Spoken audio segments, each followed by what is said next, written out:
Welcome to New York Got Game. Welcome back to another edition of New York Got Game, where we're going to talk about what's going on with the New York Knicks. And folks, it is closing time.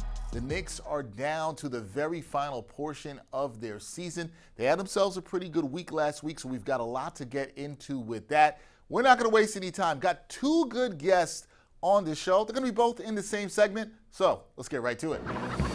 The Knicks are heating up. The Knicks, they had themselves a pretty good week. They went 3-1, and on Sunday, the team gave an injury update on the captain, Jalen Brunson. They've got 8 games to go in the regular season for the Bockers. So we've got plenty to talk about around this team. And joining me on this episode of New York Got Game are two guests. They are the host of Knicks En Fuego, Karla, Armaza, and Nikki, Amaro. Joining me now. What's going on, ladies? How you doing? Good evening. Hello. Glad to have you both here. Love the show that you guys do with Hector. It is a fantastic one, and you guys do a lot of great talking about Knicks hoops. And I'm going to start into this conversation. Nikki, I'm going to start with you because we got the recent updates surrounding the health of Jalen Brunson that I think, should give some hope to the Knicks fan base. How encouraged should Knicks fans be by Brunson resuming basketball activities now? They should be very encouraged with the fact that we pretty much have all our point guards injured. If you were to look at Campaign, the Deuce, right now we're even low on that position. So the fact that Jalen, our leader, is ready to go back to the court going into playoffs, I think is amazing, especially before playoffs start. It gets him time to get his legs underneath him and get playoff ready and get that win back for us to go on that streak that we need. Yeah, that's what the Knicks need right now. Knicks fans been waiting for this, wanting to see if Brunson could get back. Karla, I'll ask you this about Brunson because he talked about the fact that he would like to come back before the postseason. So if he is indeed eyeing a return before the postseason, what do you think is the ideal timeline for his return? How many games should the captain play before the playoffs?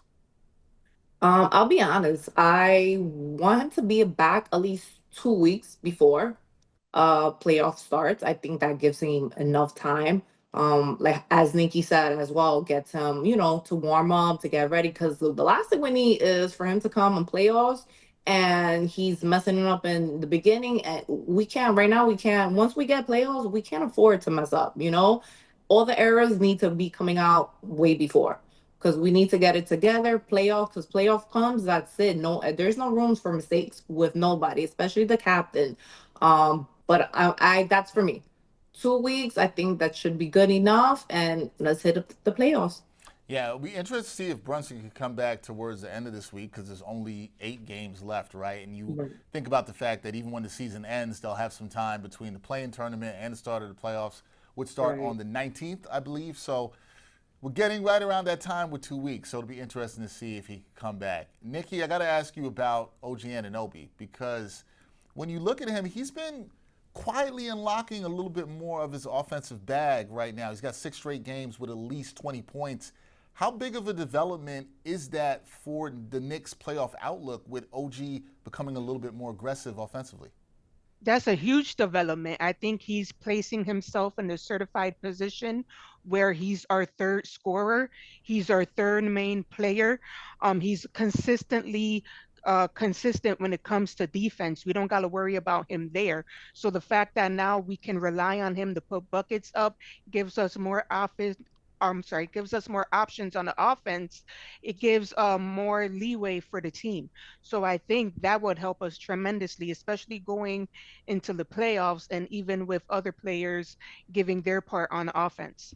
Yeah, it's really interesting because clearly he is now looking like the third option on the team, as you mentioned, the ball in the basket. So, Karla, I'm going to ask this, just sticking with OG, right? Because when you look at him showing a bit more shot creation and confidence offensively, do you think the Knicks should trust him more with on-ball opportunities even when Jalen Brunson returns and is back in the lineup? Yeah, because he's been showing up while Brunson has been out. I mean, again, it's everything about, to me, is consistent. As long as you're being consistent and you're trying, it doesn't look like, oh, one night I want to have and the next you don't. He's being consistent, and I feel comfortable enough too that I could trust him. I hope Tiff feels the same as well too. but I Yeah. feel like we should. I mean, I think he's proved himself more than enough.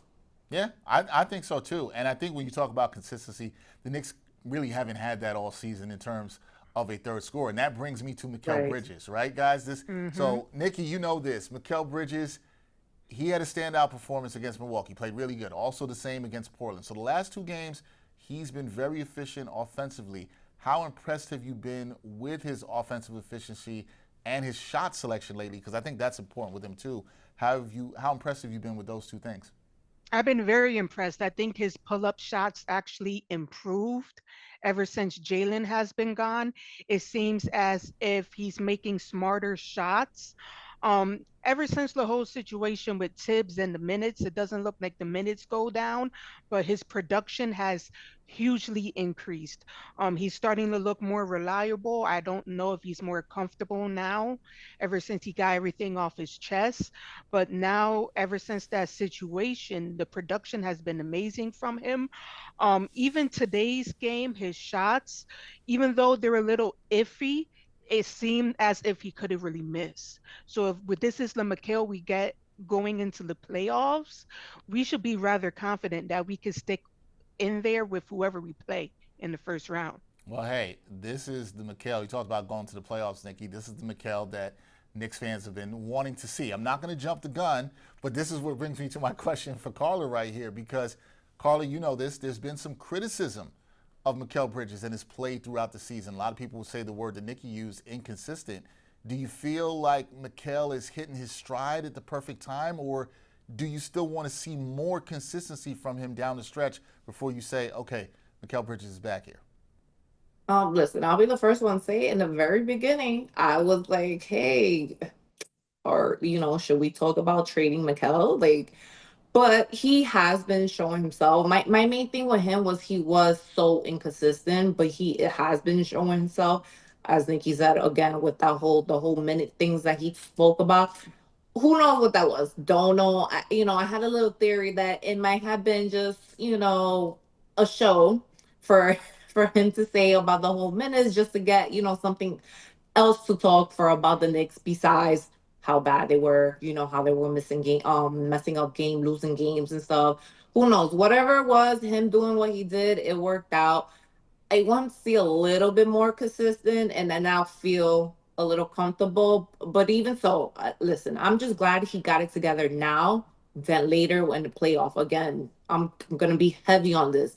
We need to get all these errors out now before getting into the playoff. So if each player, they want to start getting off hot now and especially being more consistent, I'm okay with that. That's what matters to me the most because I do not want to go into the playoff and I don't want to talk about Mikal like this. Like, damn, I don't know if I could trust him. One game he's good, one game he's not. Let's keep it going. So I think this is the perfect time where listen, he's gonna get hot now. That's fine. Let's keep it moving. Let's keep the ball moving. Yeah, your hope. I think the hope is that he is hitting his stride at the right time. Right, it's not always about how you start; it could be about how you finish, and we'll see how Right. Mikal Bridges finishes the season. Okay, last couple of questions I have for you both, and with 8 games left, because this is where we are. You heard Karla talk about finishing the season, and the Knicks they're sitting at 47-25, ladies. They are 3 games away, 3 wins away, I should say, from another 50-win season. What's the biggest thing that you're going to be watching over this final stretch of 8 games? Nikki, I'll start with you. What's the biggest thing you're keeping your eye on over these final stretch of games for the Knicks? If Mikal can keep it up, if he could stay consistent and we don't have to worry about the playoffs coming in and he just drops down into the Mikal we had for the first few months of the season. And also OG, he needs to maintain this as well. So if we could just get everybody back healthy from Deuce the campaign, get our point guards back and maintain the performance that we're giving now, we should be ready for the postseason. All right, staying healthy and seeing if those guys can be consistent on the offensive end. Karla, what do you say about this? What's the biggest thing that you're watching over these final 8 games? I'm right with Nikki on that being consistent, healthy, especially on the healthy part. Last year, we didn't go into the playoff with a healthy team, which I feel messed us over big time. This year, I fingers crossed. I don't want to jinx anything. I'm hoping we're able to see a team, a full Knicks team. And I want not just from Mikal, and also OG, but from everybody. Of course, a lot of people who know, if you've heard me, I'm not the biggest Mitch fan right now, too. But I am also happy he's been getting there. But me personally, my eyes is more on Mitch because we didn't see Mitch last season in the playoffs. And so that's my main thing right now too. Like, let's see how it goes with the minutes as well with him. But I'm excited. I just, again, healthy team, fingers crossed. We have a full Knicks team this year. I think we can make it far. Hey, health is always important. You want to go in healthy. And Nikki, you talked about getting the point guards right. Jalen Brunson, Campaign, Deuce McBride. Can those guys get back and contribute? And another good point there, Karla, with Mitchell Robinson. We've seen them ramping up his minutes. How is he as those minutes start to ramp up? Is he consistently contributing? I think we'd all agree, right? We've seen a pretty good impact from him on the defensive end for the team, but it's just, is that sustainable? We'll see how that is going forward. Now, last week, one of the questions I brought up on the show was, okay, and Nikki, you and I were talking about this a little bit before we started recording, who do the Knicks want to play in the first round? But I think when you look at where they are now, especially after the win on Sunday over the Trailblazers, it looks like they can lock up this third seed. So my question to you both is, do you think the Knicks will and should lock in a third seed? Because there's been some talk from some people about they should move down. And if they do lock in the third seed, do you want to see Tom Thibodeau rest key players down the stretch of the season? Nikki, you first. Definitely Thibodeau rest key players. If you have to, that is a no question. Especially him being the minutes guy. I don't think any fan would even fight that. In regards to the third seed, yes, I want the third seed. Don't drop that. You fought for this all year. Who we match up, may it be Detroit or the Bucks, I'm confident either way. We already showed that we can fight and stick it with Milwaukee. In regards to Detroit, today's game of them versus Minnesota, you can tell mentally they break down. They go off of emotion. And our players are very composed, especially for them to be in the Garden. We have the home court in the first round and they're inexperienced. That should definitely help us versus them if we have the matchup. All right, so not afraid of Detroit. I know some Knicks fans are wanting to duck them. You're not ducking the smoke there. No. Karla, what about you? What do you feel about with this Knicks team in terms of locking in at the third seed? And should they, who do you want to see them play in the first round of the playoffs? Listen, let's lock in this third seed. Why should we be scared of anybody? Why should we downplay ourselves and get into the fourth seed? For what reason? This team, they played enough, these games, all the games that they won, proved them enough to, hey, let's lock out this third seed. I'm not worried about what team we match up, just for the simple fact, listen, it's playoff. You know what's at stake. If we're gonna go in with a healthy team, that's it. Let's ride it out. Let's show everybody else who's gonna be in the playoffs, especially whoever comes out from the play-ins. Look, yo, we're a team to not be messed around with or to be, hey, no, don't worry, we got them, we're gonna win them, we know. No, let's show the world. Listen, we are the New York Knicks. The South talking negative about us and telling, all these fans talking about, oh, let's downplay ourselves, let's do the fourth seed to get this matchup. Why? Why do you want to downplay yourself? What? So we could have this false hope and then we go into the second round and we get with another team and we lose it? Like, no. Let's just go all the way. Come on. Yeah, I'm not like you said, Dexter. We're not ducking any smoke right now. Smoke. Let's go full blown in. Why not? Come on. Like, let's be proud of our team. Like, I don't understand why why should we downplay our team? Yeah, no, I don't like that. I just think that mentality doesn't work, right? No. Like even last season, ladies, we saw there was some talk with the Knicks when they were trying to play to the last game of the season against the Bulls, get to 50 wins. People were talking about them ducking the 76ers. They didn't duck the Sixers, and they ended up beating them in the first round. If you think your team is good, try to get as many wins as possible, try to get the highest seed as possible, and then take it from there. One thing to follow up, Karla, that I meant to toss in your question too. Do you think Tom Thibodeau should rest players down the stretch if they lock up the third seed, let's say in the next couple of games, they get that 3 seed locked up? Do you think he should rest some of the key players and not play them over the final couple of games?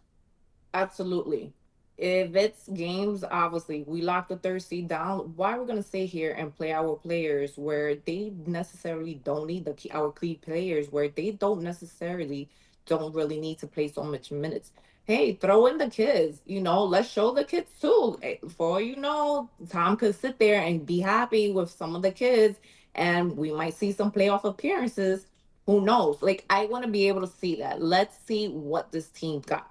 Let's not be with the same players over and over, wear them out. Again, I want to go full blown with this team.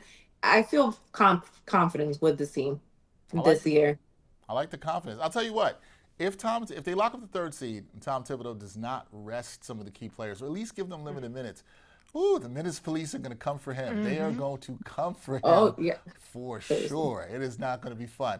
All right, last thing, ladies, before I let you go. When we look at where the Knicks are right now, what's your assessment of the team's, I would say, identity and also their confidence at this point in the season, especially compared to where they were at the start of the 2024-2025 season? What's your assessment of where this team is right now? What do you say, Nikki? I think their identity is made in the playoffs. Right now, with the inconsistency that we had, it looks as if going into the playoffs, we will, for the first time all year, have a full healthy team. If that's the case, that's when you make the impression on your fans and on the league that this is the team that you are. So this is where you make your name, you make your impression, and you show people the type of ball that you play. Right now, we can't go off of it. We just got Mitch. We haven't had Jalen. OG's been a little iffy, and Mikal finally got his flow. So as of right now, we're still on iffy, but that minute we hit the playoffs and we have everybody, that's when we're going to show the world who we are. I like that confidence. I like that playoff confidence. Karla, what do you say? Where are you with where this Knicks team is right now, 8 games to go? What's your assessment of the identity and the confidence of this team? Damn, Nikki said it good. Like, how am I supposed to say anything after that? Damn, girl. All right, now. Listen, pretty much as Nikki said, I totally agree with everything. I definitely feel, yes, once we get into the playoff, we need to show out. I mean, fully show out. No injuries, please. But we definitely need to show out. It's a big thing coming from the beginning of the season until now. I feel we slowly gotten we had a slow start in the beginning, and going on we slowly gotten to get the confidence with each other as a team, because again, this is year one with everybody pretty much, well, at least with this team, so versus all these other teams, they already have how many years in, so they know each other. It's different for them than for us. So I feel like right now, as soon as we get into this playoff, we get all these players back, we definitely need to show them out. We need, like I said earlier, we need to show them this is the New York Knicks. This is who we are. There's nobody, we're not to play with. Or everything that's being said out there, oh, let's double down. No, these are the New York Knicks, and show out. Show out. Now's the time. Karla, you're right. Now is the time for the Knicks to show out. It's now or never. 8 games to go in the season. We'll see what the Knickerbockers can do. But I like that you guys have some optimism, because if you look at stuff, and I know you guys, I follow you guys on social media, and I know you see all the talk on Knicks Twitter. Some people, you would not even know the Knicks have the 5th best winning percentage in basketball. You think the sky is falling. I'm not saying everything's great. I'm not saying that. I'm just saying playoff time, you guys are right. They have the opportunity to show some things. We will see what they will do. That is Karla, Armaza, and Nikki Amaro of Knicks En Fuego. Check them out on Uptown Sports TV. Ladies, it was a pleasure for us to connect. Nikki, it was a pleasure to meet you. Karla, I've met you before, and we've connected many times, even though I have to let the people know, I didn't know Karla's real name until today. I just knew her by her Twitter name, which is Skills, which a lot of people know her by. I did not know her name until today, so I'm glad we got to connect. We got to have you guys on again for sure. Yes, Thank you for having us. Thank you. Yes, thank you, Dexter. Appreciate you. Anytime, ladies. We'll definitely have you guys back on New York Got Game. Thank you. All right, just one note on the New York Liberty before we get out of here. The team re-signed, as was expected, Breanna Stewart to a 1-year deal, so she's back with the team as the Liberty will begin their title defense in May of this year. That's right around the corner. W season coming up very soon. As for the Knickerbockers, they've got 4 games this week, so 4 of their remaining 8 games will happen within this week. On Tuesday, they host the Philadelphia 76ers. Then, the very next night, they travel to Cleveland to battle the Cavaliers in what should be a big matchup. We remember what happened the last time the Knicks saw the Cavs. They are hoping for a better result. Then they will travel down to the ATL to play the Hawks before coming back home on Sunday to battle the Suns. Knicks went 3-1 last week. We'll see what they can do this week as they inch closer to the playoffs. That's going to do it for this edition of New York Got Games. Big thank you to my two wonderful guests, Karla Armaza and Nikki Amaro of Knicks En Fuego. Appreciate you guys so much. Also, guys, always have to thank the people that make this show look great. My producer, Nick Frederico, editor, Corey Porter, production assistants, Tommy Cohen, and Jeff Stansbury doing a fantastic job. I'm Dexter Henry. We'll be back next week with a lot more Knicks talk. We also, stay tuned, we have a bonus episode coming out this week, a conversation I had with Pat Massaroni of Steppin' Act Basketball. That's a good one you won't want to miss. And Knicks Weekly Live coming up later this week. Dexter Henry signing off. We'll catch you next week on New York Got Game. And thanks for watching New York Got Game. Boom shakalaka.